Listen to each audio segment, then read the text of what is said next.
अस्सलाम वालेकुम फ्रेंड्स, आज का हमारा लेक्चर नंबर 9 है acid base titration. Titration basically एक ऐसा प्रोसीजर होता है जिसमें अननोन सॉल्यूशन की कंसंट्रेशन फाइंड की जाती है नोन सॉल्यूशन की मदद से। ये जो टाइट्रेशन का प्रोसेस है यानी कि ये केमिस्ट्री की एक ब्रांच है स्टिक्योमेट्री, उसके अंदर यूज़ होता है।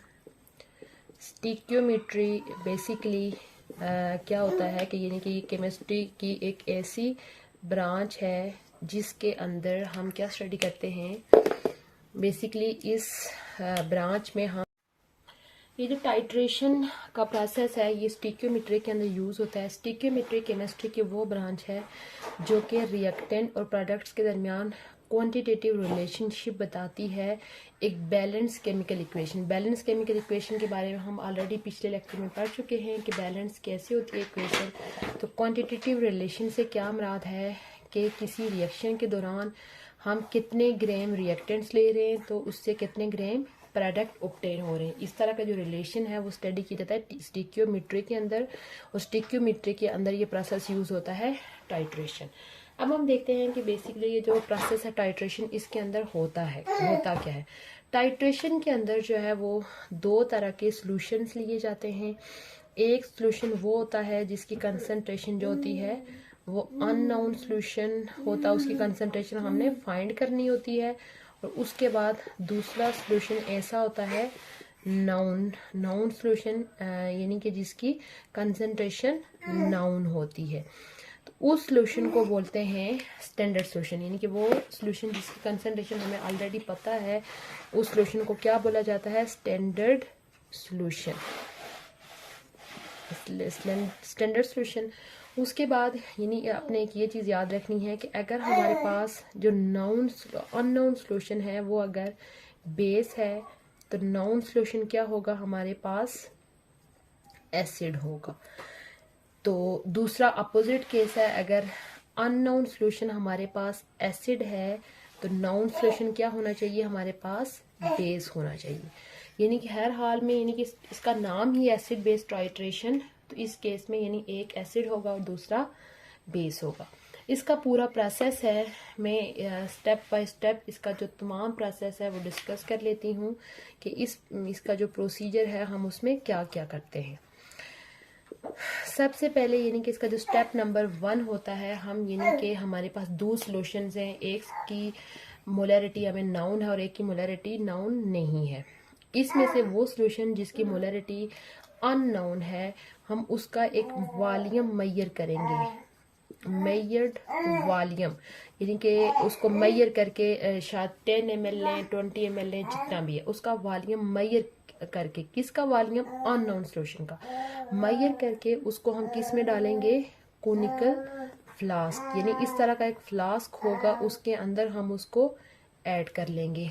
इस फ्लास्क के दो नाम होते हैं, इसको कोनिकल फ्लास्क भी कहा जाता है और टाइट्रेशन फ्लास्क भी कहा जाता है। इसको हम क्या बोलते हैं, कोनिकल फ्लास्क, या दूसरा इसका नाम क्या होता है, टाइट्रेशन फ्लास्क, क्योंकि ये टाइट्रेशन के अंदर यूज हो रहा होता है।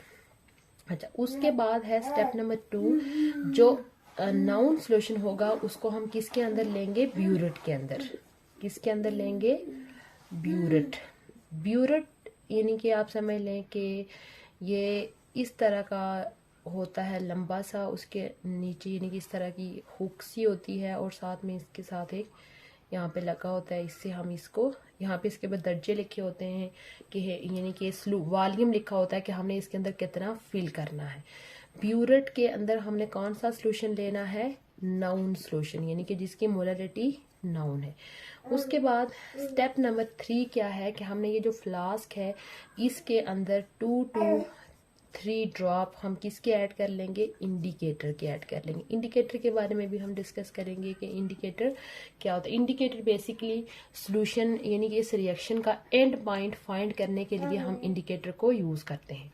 उसके बाद स्टेप नंबर 4 ये है कि हम ब्यूरेट के अंदर से आहिस्ता आहिस्ता ड्रॉप वाइज जो होगा वो नाउन सॉल्यूशन को अननोन सॉल्यूशन में ऐड करते जाएंगे, यानी उस टाइम तक ऐड करते जाएंगे जब तक इस सॉल्यूशन का कलर जो होता है चेंज होता, वो हमारे पास बेसिकली क्या होगा, एंड पॉइंट होगा।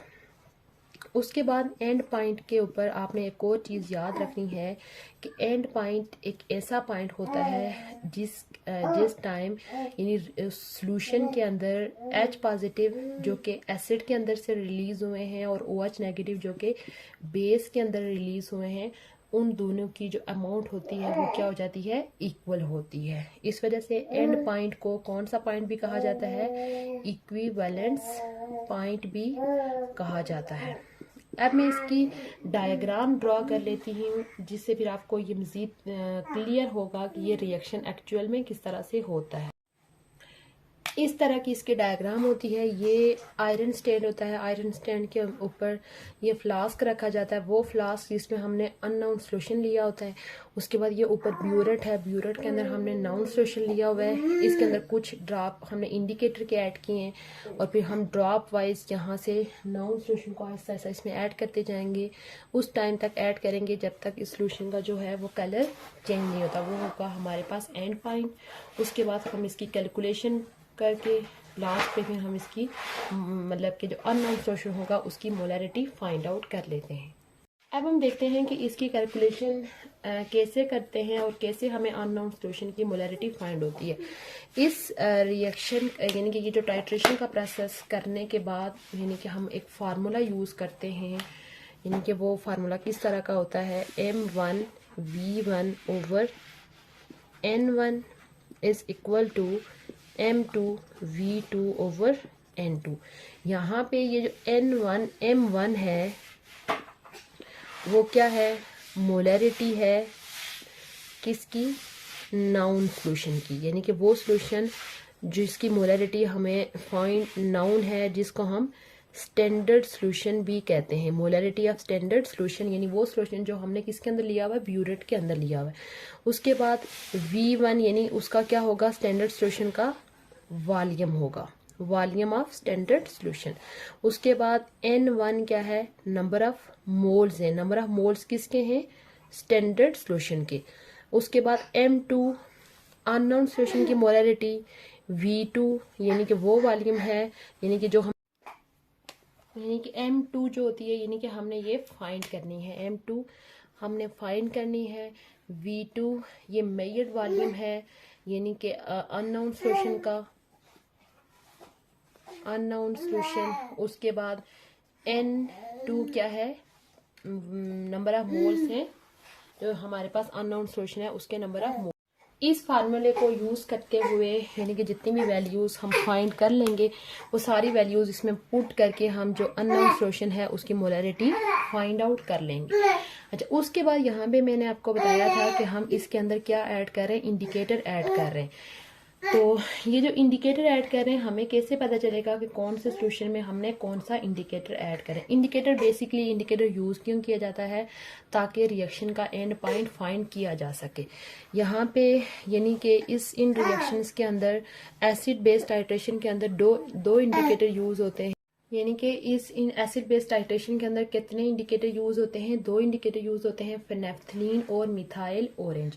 फिनेफ्थलीन जो है वो हम कब यूज़ करेंगे, अगर हमारे पास जो हम बेस यूज़ कर रहे हैं एसिड बेस टाइट्रेशन में, अगर वो बेस क्या है, स्ट्रॉन्ग बेस है तो हम फिनेफ्थलीन यूज़ करेंगे। उसके बाद अगर वीक बेस है तो हम क्या यूज़ करेंगे, मिथाइल ऑरेंज यूज़ करेंगे।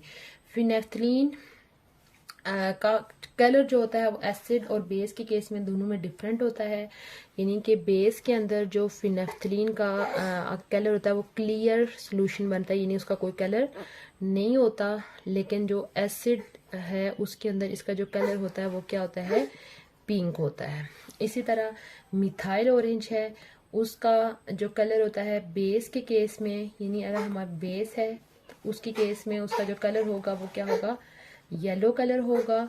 और एसिड के अंदर ये क्या कलर देगा, पिंक कलर देगा। ये था हमारा आज का लेक्चर एसिड बेस टाइट्रेशन का, जिसमें हमने डिटेल में डिस्कस किया कि टाइट्रेशन क्या होता है और कौन कौन से स्टेप्स हैं टाइट्रेशन के दौरान। उम्मीद है आपको आज का लेक्चर अच्छा लगा होगा। ये था हमारा क्लास 10th केमिस्ट्री का लेक्चर नंबर 10, चैप्टर 2 का लेक्चर नंबर 9। उम्मीद है आपने इससे पहले लेक्चर्स भी देखे हैं। देखे होंगे। अगर आप चैनल पे पहली दफ़ा आए हैं तो चैनल को लाजमी सब्सक्राइब कर लीजिए, साथ में बेल आइकन भी प्रेस कर लीजिए ताकि हमारी जो भी न्यू वीडियो है इसका नोटिफिकेशन आपको मिलता रहे। इंशाल्लाह बहुत जल्द मैं एक न्यू टॉपिक के साथ हाजिर होंगी। तब तक के लिए अल्लाह हाफिज़।